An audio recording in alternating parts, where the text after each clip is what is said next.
Hey guys, welcome back to my channel. So in previous video we see how we can manipulate the data by using the p-values and looking through the up-regulator and the down-regulator on the basis of the log fc. Now what we have to do in this video, we are using the string database, and for string we just have to type string database. You can see it is there. First we have to click on the search. It is asking for the protein name and the organism. Since we are working with the multiple proteins, so we have to click on the multiple protein, and it is also asking me the list of the names, and or we can upload the file, or it will auto detect the organism if you don't know about the organism, something like this.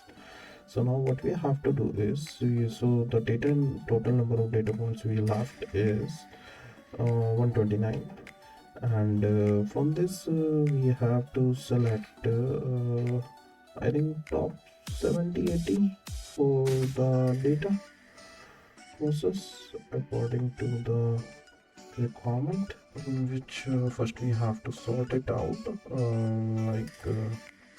from Z to this we are looking for positives, majorly positives. So yeah, instead of going to some 50, we are looking some 50 something around. So what we have to do is we just copy and paste it here and type in seconds. So what this does is you enter a list of proteins, because many genes code for proteins, not all, but many genes code for proteins, such as our life for one purpose for y1.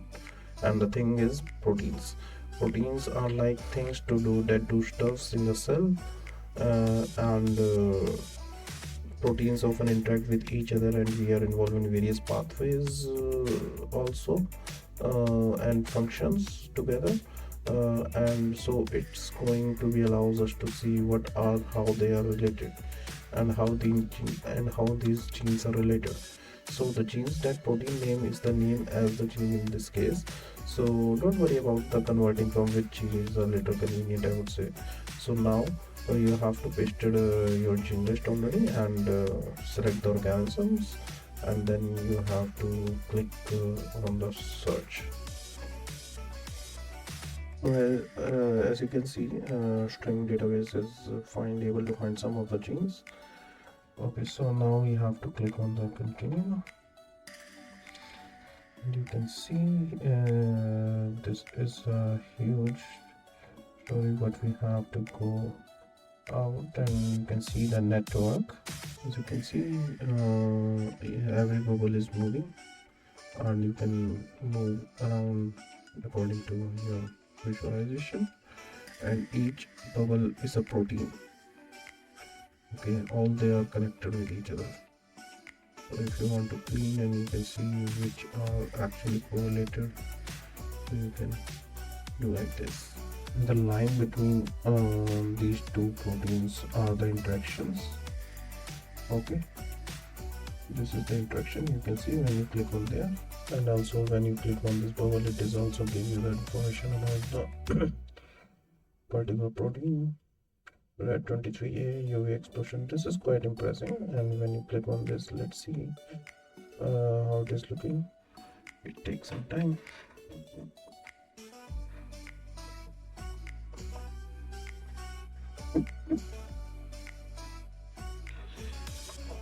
Okay, so yeah, it will take some time.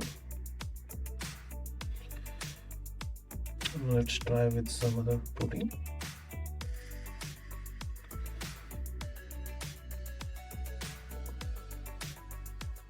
Good, super. There is some issue in that particular protein. So it is giving the information about this particular protein, and the gene name is this. So it's actually looks like a pretty cool that show you what it's look like. And although the structure of the protein probably would not be interest to you in most of the cases, so you can go through with this particular structure viewer if you want to actually looking for the protein. Okay, so now what we have to do is we have to clean this data. First we have to go to the settings. Yeah, so in settings what we have to do is we have to click on the minimum confidence to high confidence 0.77 it means the display all the lines connecting the bubbles if it is highly confident that such an interaction exists, because it also uses predicted interactions based on live, like the bioinformatics stuffs, and like its own analysis of. So some of these estimates, some of them are interactions are not experimentally demonstrated, so they just estimated.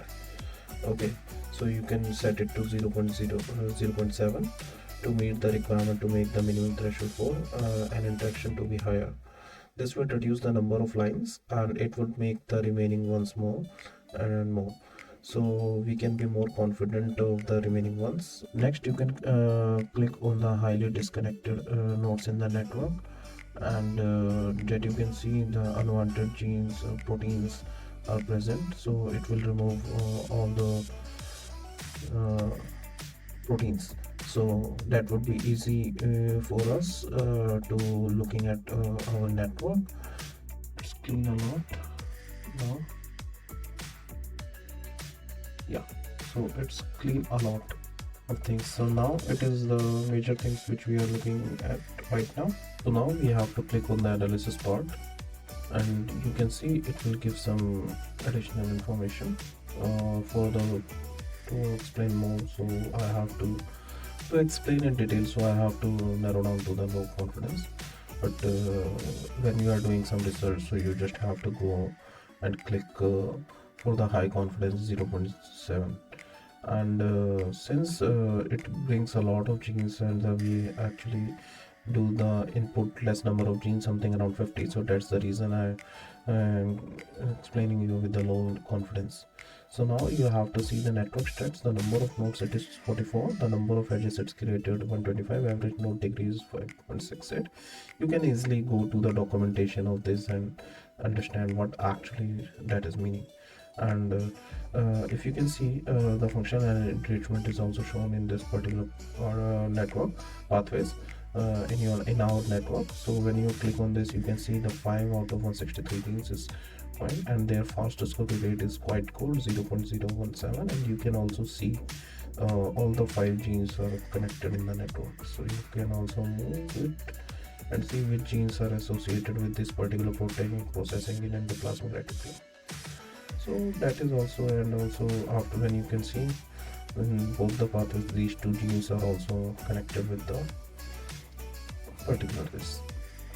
Now to deselect this, you have to click it on again, and then you can see the tissue expressions. When you click on the liver, you can see these are the genes which is associated with the liver, 16 out of 2025 network counts, and therefore discovery rate is also quite good. And same with the subcellular localization, nuclear membrane, where 4 genes associated. Now the host virus in this. So you can also look over the functional enrichment visualizations. You can see the protein processing in endoplasmic reticulum, pairs, and all the things. So you can also download the result for pathway significantly enriched this, tissue expressions, compartments, and all the things are here. For whole genome, druggable genome, when you are those, you can click on update. Let's see what will happen. Nothing to import. This is the provide list of protein is not a subset of the selected background. So I think this is not work for the other genome.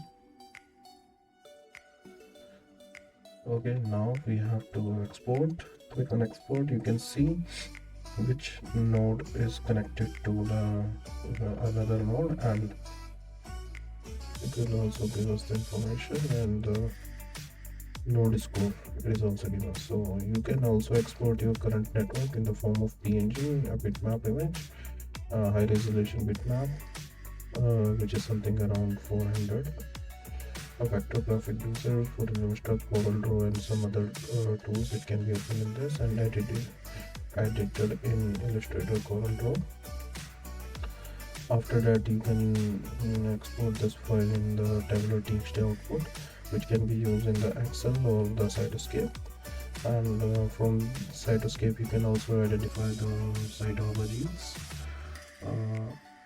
hub genes. Rest all the you can download it according to your needs. And if you want to see the clustering options, you can see there is no clustering is shown in this, and you can see number of clusters is either present or not. So according to your work, you can also see the clusters. So the cluster 1 is having the 23 gene counts, which is in red, and the cluster 2 is having 17 gene count, which is this. So you can also cluster your genes according to your needs. For that, if we are working on the Parkinson's, so what we have to do is we have to looking for the Parkinson related genes, and then we will cluster it out according to our requirement. So in the next video we will discuss about the Panther database, and let's see what will happen there. Yeah, see you in the next video.